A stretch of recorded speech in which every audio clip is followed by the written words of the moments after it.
Hello, everyone. Just going to give everyone a minute to show up. Okay, I see some people are showing up.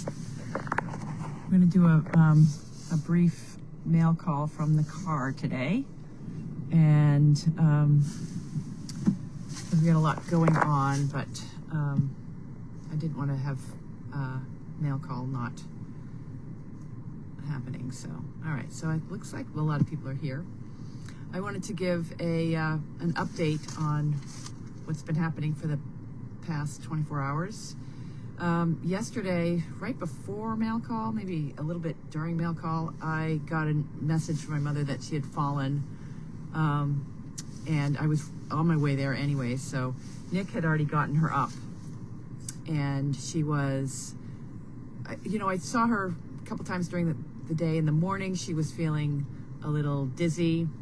Afternoon, she said she was feeling a little bit more dizzy. And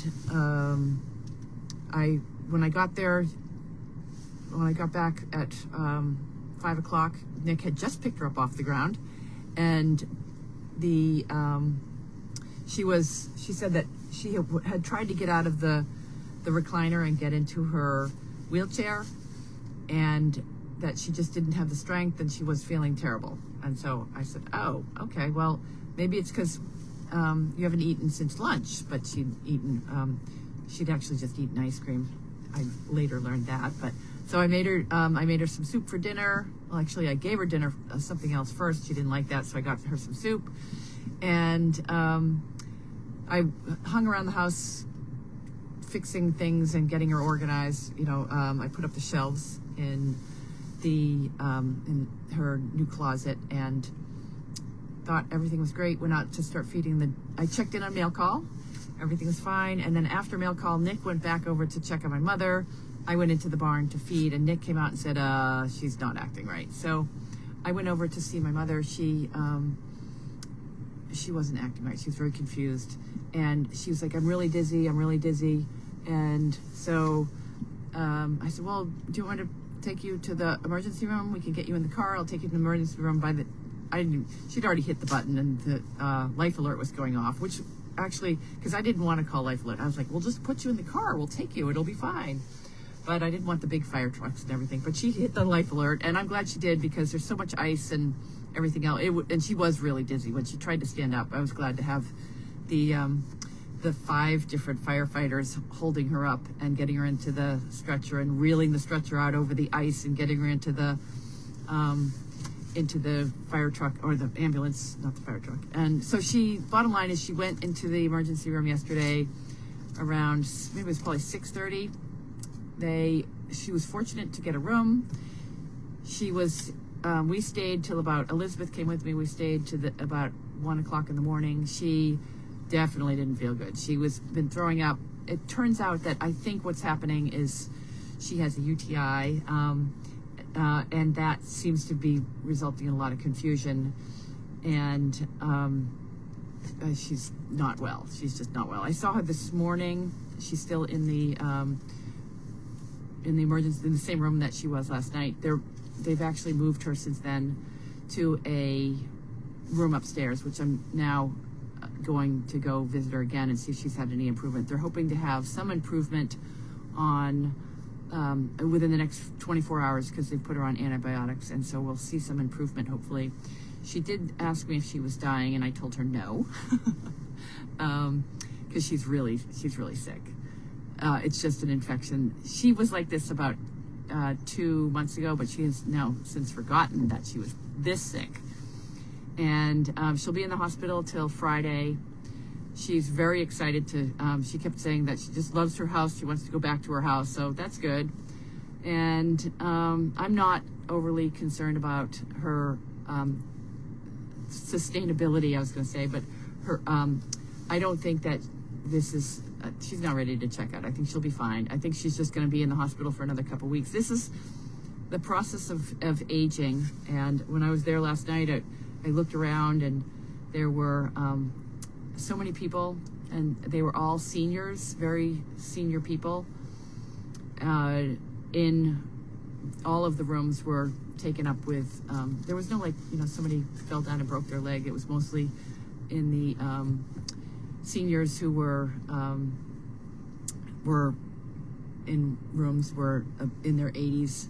There, as the night progressed, the hallway filled up with more, and it just really was a little bit of an eye-opener, making me recognize that that this is probably one of the challenges of the healthcare system is, a lot of the baby boomers are getting older and needing care. But I think, I joked with my mother.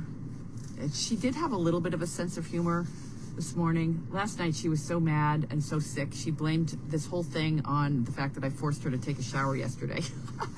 But this morning, she realized how crazy that was. And I was like, well, she's like, I don't feel good. I don't, and I said, well, at least you're not the guy in the hall who's been in the hall all day. So that's the update on Carlene White. Everything else is, because we've been through this alarm so many times that we now have the safety nets in place that it really does not impact the farm as much as it has in the past. Judy went on a job to Saugus today with the dogs. I would have gone with her with rabbits, but I went to the hospital instead. And Elizabeth is feeding the animals tonight. I'm going back to feeding the. I'll check in on the dogs later tonight.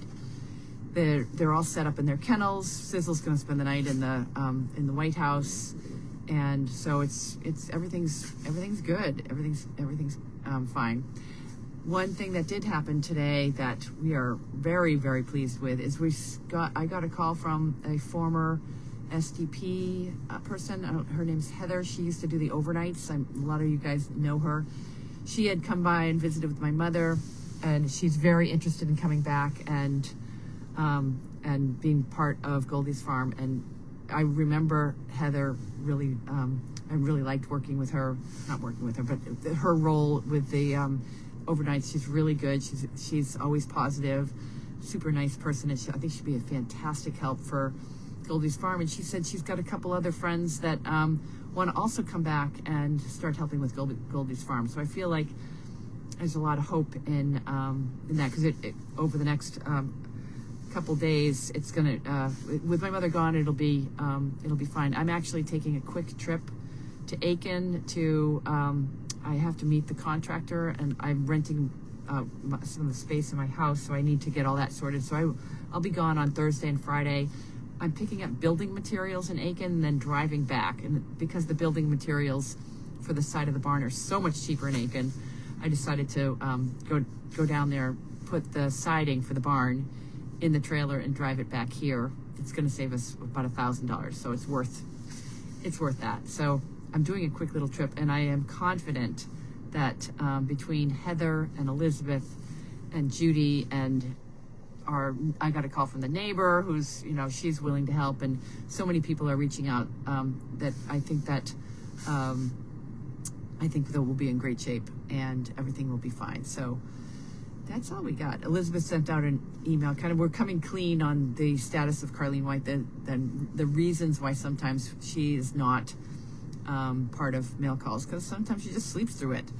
But she's really, I'm watching as she's going through the final stages of her life, and she's really pretty happy with all of the followers. She gets a lot of enjoyment from knowing that she has a lot of followers still from the Service Dog Project, because it is hard for her that the Service Dog Project is no longer part of her life, and that her legacy has been tarnished in the last 3 years.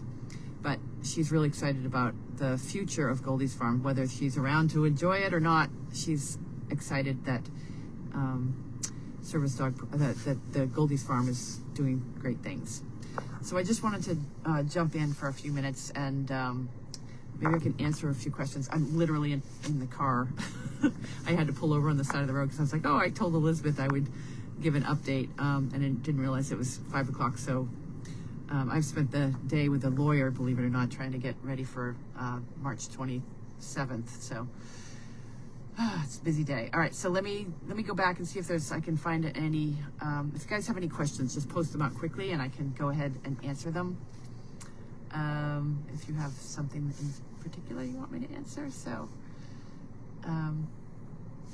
I'm reading that people are saying that their thoughts or prayers and all that.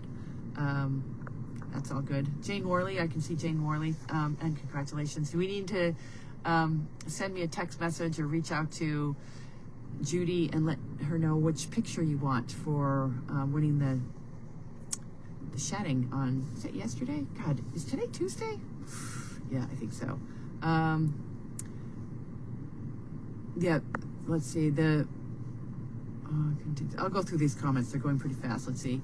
How long will she be in the hospital? They're guessing till Friday, is what the nurse told me today. So,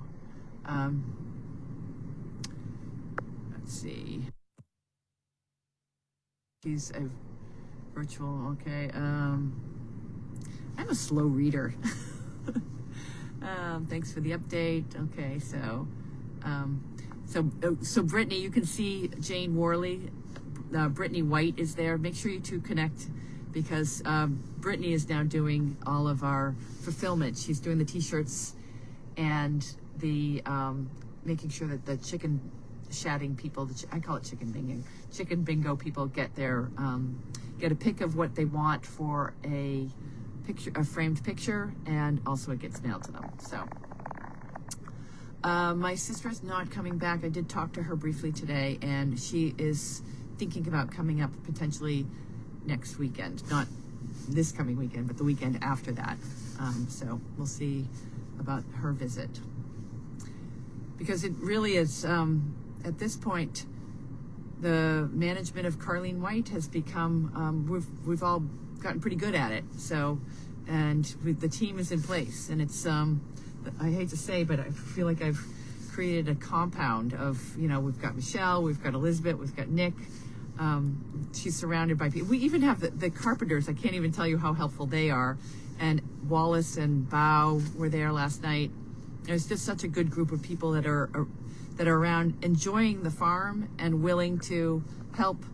The reason that the farm is in existence is Carlene White was the one that put it all together. It's, she's the one that decided that the Service Dog Project and the farm was going to be a philanthropic place. And it's nice to see that the people that we have on the farm all have that same commitment to giving back, and it's become like a happy place, and people are willing to help out. And that falls, the carpenters are, the two of them don't speak very much English, but they understand that, to help me carry things and help my mother get in and out of the wheelchair and in and out of the car and things like that. So it's really exceeding my expectations.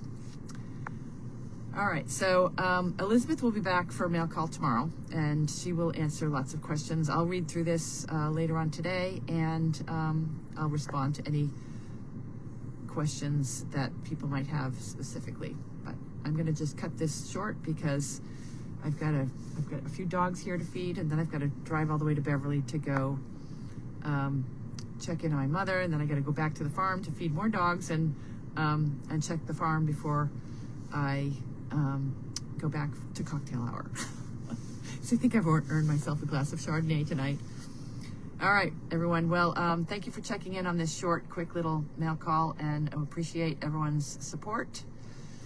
And we'll see how this goes. All right. Thank you, everyone. Bye-bye.